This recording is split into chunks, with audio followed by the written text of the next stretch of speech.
वंचित बहुजन आघाडीच्या वतीने राहुरी नगर पाथर्डी विधानसभा पोटनिवडणूक तसेच जिल्हा परिषद व पंचायत समितीच्या आगामी निवडणुकीच्या पार्श्वभूमीवर दिनांक 28 फेब्रुवारी रोजी राहुरी शहरातील ज्येष्ठ नागरिक हॉल येथे नवनिर्वाचित पदाधिकाऱ्यांची बैठक उत्साहात पार पडली। या बैठकीत आगामी निवडणुकीसाठीची रणनीती, संघटन रचना अधिक मजबूत करण्याबाबत तसेच नव्या पदाधिकाऱ्यांच्या निवडी संदर्भात सविस्तर चर्चा करण्यात आली। स्थानिक व जिल्हा पातळीवरील पदाधिकारी मोठ्या संख्येने उपस्थित राहिले होते। निवडणूक तयारीला गती देण्याचा निर्धार यावेळी सर्वांनी व्यक्त केला।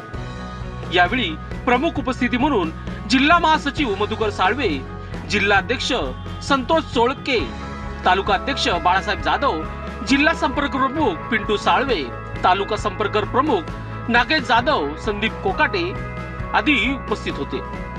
बैठकीत आगामी काळात राहुरी व परिसरात जनसंपर्क मोहीम अधिक प्रभावीपणे राबवून पक्षाची भूमिका मतदारांपर्यंत पोहोचवण्याचा निर्णय घेण्यात आला। यावेळी राहुरी शहर अध्यक्षपदी ऋषिकेश साळवे यांची सर्वानुमते निवड करण्यात आली। तसेच अनेक कार्यकर्त्यांनी जिल्हाध्यक्ष संतोष चोळके व तालुका अध्यक्ष बाळासाहेब जाधव यांच्या मार्गदर्शनाखाली पक्षात प्रवेश केला आहे। लोकशास्त्र न्यूज साठी राहुरी प्रतिनिधी दत्तात्रय जोगदंड।